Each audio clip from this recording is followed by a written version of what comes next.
नमस्कार मित्रांनो, आपण पाहतात SR न्यूज. मध्य पूर्व आशियामध्ये जे युद्ध सुरू आहे त्यामुळं देशात तेल संकट निर्माण होईल अशी भीती निर्माण झाली होती. जी समुद्रधुनी इराणने आळून धरली तिथं भारताचे जवळपास 27 जहाजं अडकली आहेत. पण भारताच्या राष्ट्रमंत्र्यांनी आणि एकूण प्रशासनाने पूर्ण ही समस्या सोडवण्यासाठी इराणच्या राष्ट्रमंत्र्यांशी दूरध्वनीवरून चर्चा केली.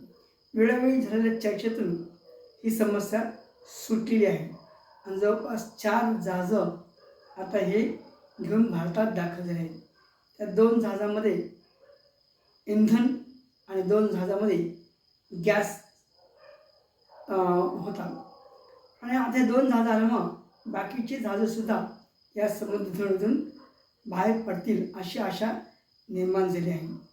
त्यामुळे ही डिप्लोमसी, ही जी विदेशी आपले एक प्रकारचा संबंध आहे इराणशी, त्याचा हा फायदा झालेला आहे.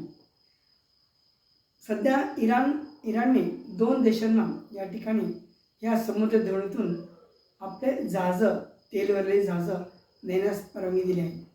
त्यामध्ये पहिला आहे चीन आणि दुसरा आहे भारत. भारत आणि चीन या 2 राष्ट्रांना याचा फायदा झालेला आहे. त्यामुळं भारतातले इंधन टंचाई ही आता मिटलेली दिसत आहे. आणि दुसरं म्हणजे गॅस. सर्वात महत्त्वाचं म्हणजे या ठिकाणी सध्या भारतामध्ये जी आरडाओरड आहे ते म्हणजे गॅस. LPG सिलेंडर आता या ठिकाणी मिळू शकतील. अचानक मागणी वाढल्यामुळं भारतामध्ये या गॅसची कमतरता जाणवू लागली होती.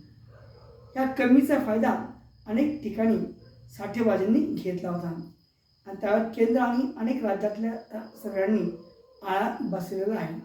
त्यामुळे मागील 2 दिवसापासून LPGची जी कमतरता आहे त्याबद्दल नागरिकांमध्ये जो एक प्रकारचा चिंतेची बाब होती ती मिटलेली दिसून येत आहे. पण एवढंच या डिप्लोमसीवरच भारत बसला नाही आहे. भारत सरकार अजून काही प्रयत्न करत नाही असं नाही. तर भारताने रशियाकडून मोठ्या प्रमाणात इंधन या ठिकाणी घेतलेलं आहे आणि अनेक जहाजं रशियाचे आता भारताकडे येत आहे.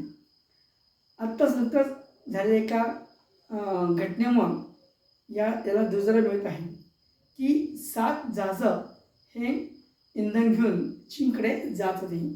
पण भारताच्या कंपन्यांनी रशियन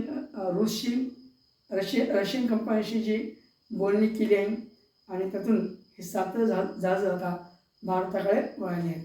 1-2 दिवसामध्ये हे 7 जहाजं, तेल भरलेली जहाजं भारताच्या किनाऱ्यावर येतील. त्यामुळे इंधनाचा जी कमतरता आहे ती चिंता जी आहे भारतामध्ये थोडीशी मिटेल. पण आता हे नवीन जो संकट निर्माण होणार आहे ते याच्यापेक्षा मोठं असणार आहे. कारण इस्रायलने इराणच्या तेलशुद्धी कारखान्यावरच हल्ले करायला सुरुवात केली आहे किंवा जे विहिरी आहेत तेलाच्या त्यावर हल्ले करायला सुरुवात केली आहे. अमेरिकेने सुद्धा या ठिकाणी ते हल्ले केले आहेत. त्यामुळं लाखो करोड लिटर बॅरल हे इंधन खाक होऊन गेलेलं आहे.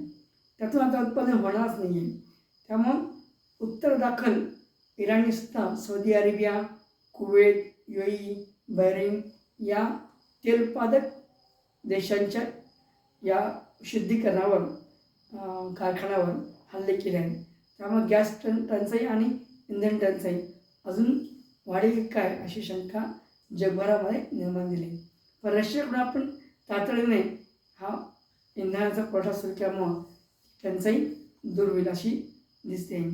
आणि तज्ज्ञांचं मत आहे की हे जर युद्ध अजून लांबलं गेलं तर मात्र एखाद्या देशातून येणारा तेल कारखान्याचा पुरवठा हा ठप्प होईल आणि समुद्रधुनी जोपर्यंत इराणच्या ताब्यात आहे तोपर्यंत इराण तिथून कोणालाही तेल मिळू देणार नाही आहे. त्यामुळं पुढील काही दिवसामध्ये होणाऱ्या घटना ह्या भारतासाठी काय घेऊन येते बातमी घेऊन येते हे पाहणं गरजेचं आहे. हा व्हिडिओ आवडल्यास लाईक करा, शेअर करा आणि सबस्क्राईब करा.